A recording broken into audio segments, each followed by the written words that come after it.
रावण ने माता सीता का हरण क्यों और कैसे किया था?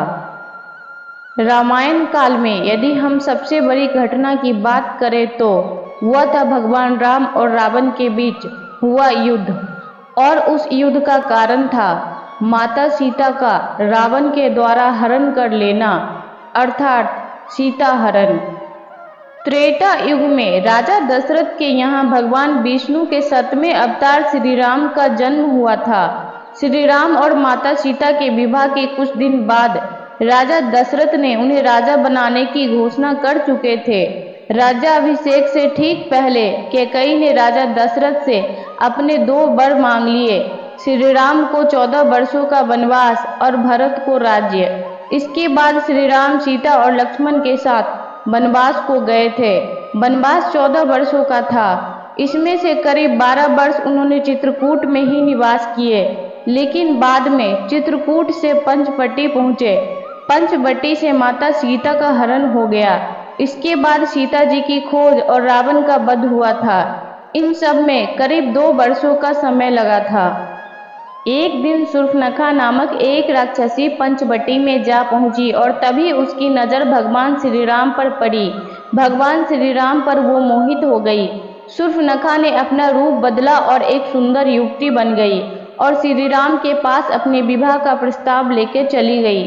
श्री राम ने उस राक्षसी को कहा कि वे विवाहित हैं और सीता जी को दिखाते हुए उन्होंने बताया कि वे उनकी पत्नी है। उसके बाद शूर्पणखा ने विवाह का प्रस्ताव लेकर लक्ष्मण जी के पास गई और लक्ष्मण जी ने भी मना कर दिए।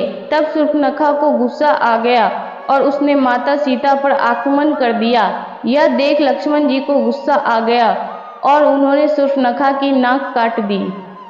नाक कटते ही वह अपने असली रूप में आ गई और चिल्लाते हुए अपने भाइयों खर और दूषण के पास जा पहुंची। उसने अपने भाइयों को श्री राम और लक्ष्मण के बारे में बताया और उनसे अपने अपमान का बदला लेने को कहा। बहन द्वारा बताई गई बातें सुनकर दोनों भाई आग बबूला हो गए और वो श्री राम और लक्ष्मण जी से अपनी बहन का बदला लेने पंचवटी जा पहुँचे।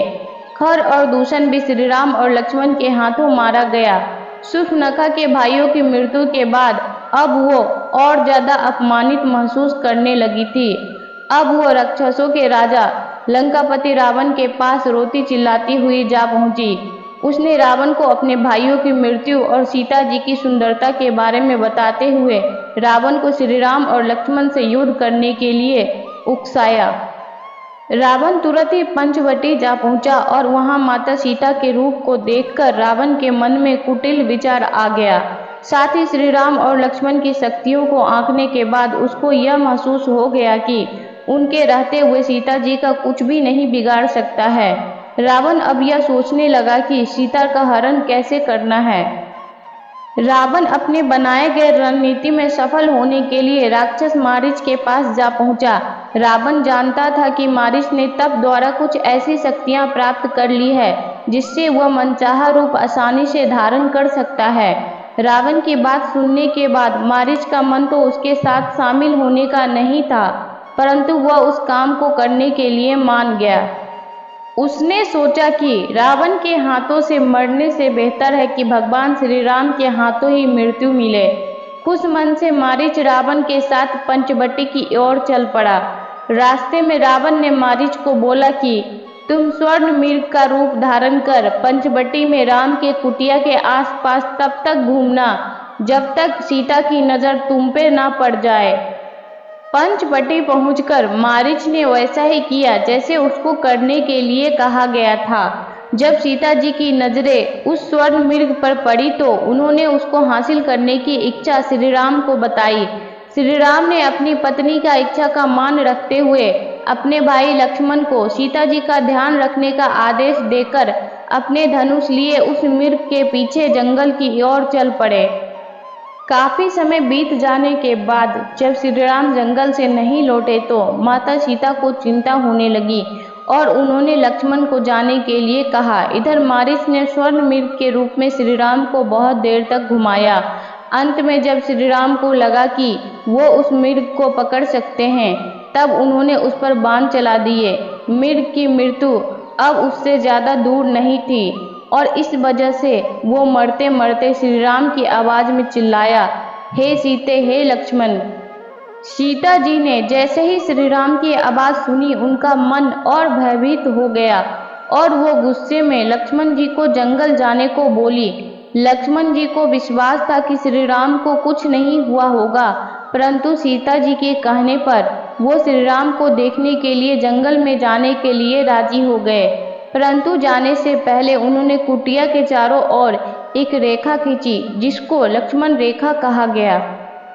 जंगल की ओर जाते समय लक्ष्मण जी ने माता सीता से बोले, चाहे कितनी भी बड़ी आपदा क्यों न आ जाए, आप इस रेखा के अंदर ही रहें जब तक वो श्री राम के साथ जंगल से वापस न आ जाए। इतनी देर से रावण इस वक्त के इंतजार में बैठा था कि कब सीता जी अकेली हो। मौका मिलते ही उसने तुरंत एक भिक्षुक का भेष बनाया और भिक्षा मांगने के बहाने कुटिया के बाहर जा खड़ा हुआ। आवाज सुनकर सीता जी भिक्षा देने के लिए बाहर आई और भिक्षा देने के लिए उन्होंने लक्ष्मण द्वारा बनाया हुआ लक्ष्मण रेखा को पार कर लिया। रावण यह देखकर बहुत ही खुश हुआ और वो अपने असली रूप में आकर सीता जी को खींचते हुए पुष्पक विमान की ओर ले जाने लगा। पहले तो सीता जी को कुछ समझ में नहीं आया कि आखिर उनके साथ हो क्या रहा है, परंतु जब उन्हें यह समझ में आया तो उन्होंने अपने आभूषण जमीन पर गिराने आरंभ कर दिए, ताकि श्री राम जब उनकी तलाश में आए तो उनको सीता जी के आभूषण देखकर उन तक पहुंचने का मार्ग ज्ञात हो सके।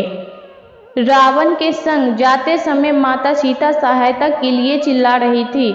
यह सुनकर एक विशाल पक्षी जिसका नाम जटायु था, वह रावण से लड़ने के लिए आया, परंतु रावण ने उसके पंख को काट दिया, जिसकी वजह से वो धरती पर गिर गया और कहराने लगा। दूसरी ओर वन में राम और लक्ष्मण मिल चुके थे और तब बात करने पर उन्हें मालूम हुआ कि यह जरूर किसी की साजिश है और अब कोई अनहोनी न हो गई हो। तभी श्री राम और लक्ष्मण जी भागते हुए कुटिया पहुंचे और माता सीता को ना पाकर उनको सब कुछ समझ में आ गया।